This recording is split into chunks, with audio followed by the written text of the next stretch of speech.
picture this. You're sitting on your couch on a random Wednesday night. Nothing special about this day.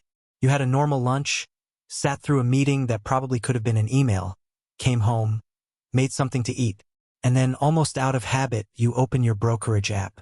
And there it is. The number. 6 figures. $100,000. For the first time in your life, your investment account has a comma in exactly the right place. And you sit there waiting for something to happen. Waiting to feel different. Waiting for some version of fireworks or a wave of relief or at minimum the urge to call someone and scream. And then, nothing. You just kind of stare at it, put your phone down, and go to bed. If that sounds anticlimactic, that's because it is. And if you haven't hit $100,000 yet and you're expecting that moment to feel like winning a championship, I need to warn you now. It doesn't feel like that. Not even close. But here's the thing that almost nobody talks about. The change that happens when you cross $100,000 invested isn't something you feel in the moment. It's something that quietly rewires the way your brain processes every financial decision you make for the rest of your life. And once it happens, you cannot undo it. You cannot go back to seeing money the same way you did before. My name is Ethan, and I spend way too much time thinking about money, human psychology, and why some people cross financial milestones that completely transform their future while others hit the same number and somehow end up exactly where they started. If you want to understand what $100,000 actually does to your brain, and more importantly what it means for everything that comes after it, make sure to hit that subscribe button and give this video a thumbs up if it ends up changing how you think about the grind you're currently in. Now, before we get into what actually happens at $100,000, let me tell you what most people think it means. Most people treat $100,000 like a destination, like they've been hiking through a forest for years and $100,000 is the clearing where they finally get to rest. They imagine it as the moment they've made it, the moment they can breathe, the moment financial stress gets to pack its bags and leave forever. And that thinking, that's exactly what makes this milestone so dangerous for the people who don't understand it correctly. Because $100,000 isn't a destination. It's a gear shift. And if you don't know the difference, you'll celebrate in the clearing, set up camp, and accidentally never leave. So let's talk about what's actually happening. And I want to start with something Charlie Munger said, because it's probably the most honest thing any billionaire has ever told regular people about money. Munger, who was Warren Buffett's longtime business partner and one of the greatest investors who ever lived, essentially said that the first $100,000 is a real grind. He said you have to do it. Walk everywhere, eat nothing that wasn't bought on sale, whatever it takes. But once you have it, the money starts to work for you. And after that, it gets easier. Most people hear that quote and nod along without really understanding what he meant. He wasn't just talking about math. He was talking about a psychological threshold, a specific point where the rules of the game quietly change and the person playing it changes with them. Let's start with the math because this part matters more than people realize. If you have been investing $500 a month since your mid-20s and earning around 10% annually, which is roughly what the S&P 500 has averaged since 1926, getting to your first $100,000 takes you somewhere between 9 and 11 years. That's nearly a decade of discipline. A decade of automated transfers. A decade of watching your account grow by amounts that felt completely irrelevant to your actual life. $283 in year 1.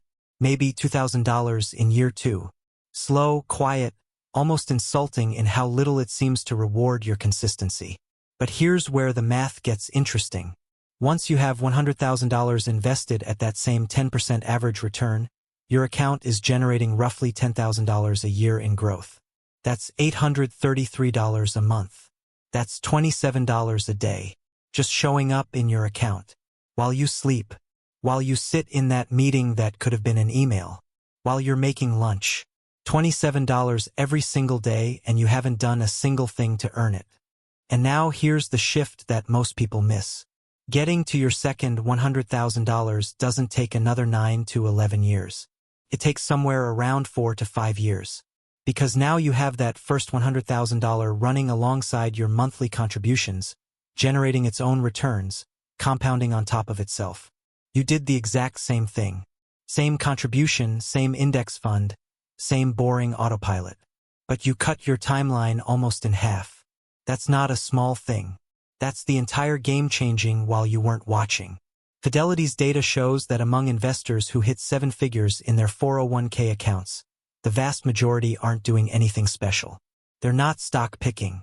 They're not timing the market. They just stayed invested long enough to let the second half of compounding do what the first half spent a decade setting up. $100,000 is the exact point where that second half begins.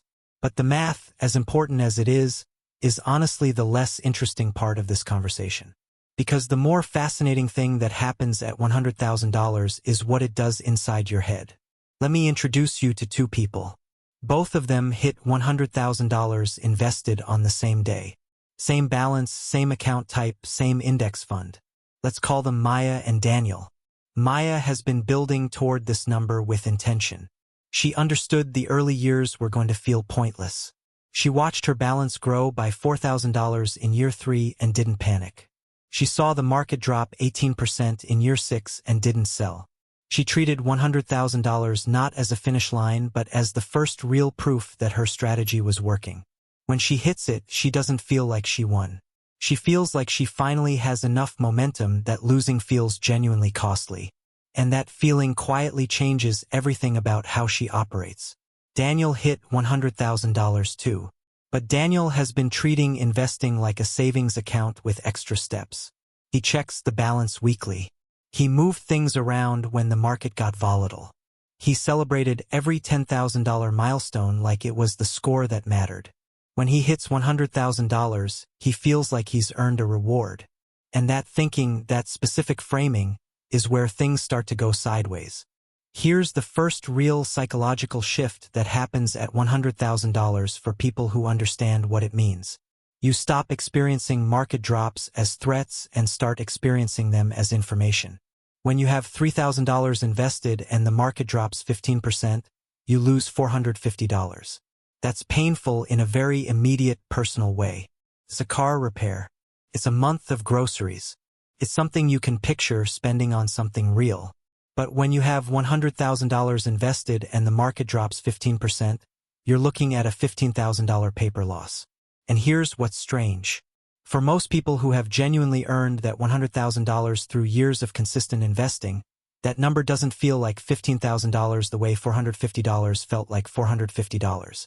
Because they've been through enough market cycles to understand that the number on the screen on a bad Tuesday isn't their money disappearing. It's the market taking a breath. And they've watched it breathe before and come back every single time. Research from Vanguard's behavioral finance team found that investors who stay the course during market downturns rather than selling and waiting for stability end up with portfolios that are on average 2.5 times larger over a 25-year period than investors who try to sidestep volatility. The people who don't panic don't have better information. They just have enough invested that the math makes staying in feel safer than getting out. That psychological shift, from fearing drops to understanding them, is worth more than any specific investment strategy anyone could ever sell you. The second thing that happens at $100,000 is subtler but in some ways more powerful. Your identity changes. And I don't mean that in a self-help, manifest your future kind of way. I mean it in a very practical, observable way that affects your actual behavior. Before $100,000, most people quietly think of themselves as someone who is trying to save money. Someone working towards something. Someone who hopes the discipline pays off eventually. After $100,000, something shifts. You stop being a person who is building wealth and you start being a person who has wealth. A small amount of it, sure, but real, tangible, working for you wealth. And that identity change is not cosmetic. It changes the decisions you make. You become less likely to make impulsive financial decisions because you have something real to protect. You become more patient with long-term thinking because you've lived proof that long-term thinking works. You start evaluating purchases differently, not because you're suddenly a different person morally, but because the opportunity cost of spending money becomes visible to you in a way it wasn't before. Spending $5,000 on something you don't really need doesn't just feel like $5,000 anymore. It feels like $5,000 that could be $50,000 in 20 years. And that reframe is not something you have to force. It just starts happening automatically. There's also something that occurs at this level that almost nobody in personal finance talks about directly. Your relationship with your job changes. When you have zero invested, or even $20,000 to $30,000 saved, your income feels non-negotiable. You need it. You need the next paycheck and the one after that and the one after that. This puts you in a fundamentally weak position in every negotiation you have with an employer. You can't afford to say no. You can't afford to walk away. You can't afford to take time off to find something better because your financial survival depends entirely on keeping that specific job. But when you have $100,000 invested, something changes. You still need your income. You're not financially independent.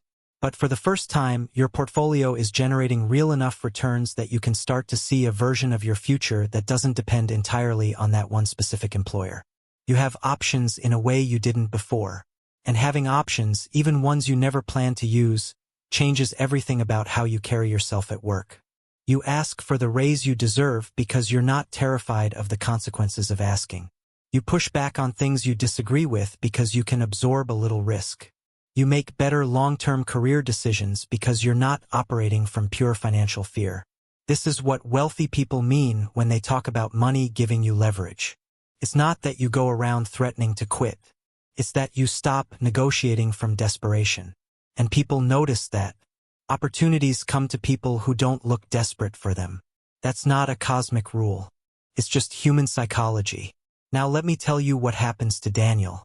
Because this is the part that keeps me up at night when I think about how many people this applies to. Daniel hits $100,000, feels like he's earned a reward, and decides to cash out a chunk of it for a down payment on a car he's been wanting for 2 years. Not the whole thing, just $20,000. He tells himself he'll make it back. He's proven he can save.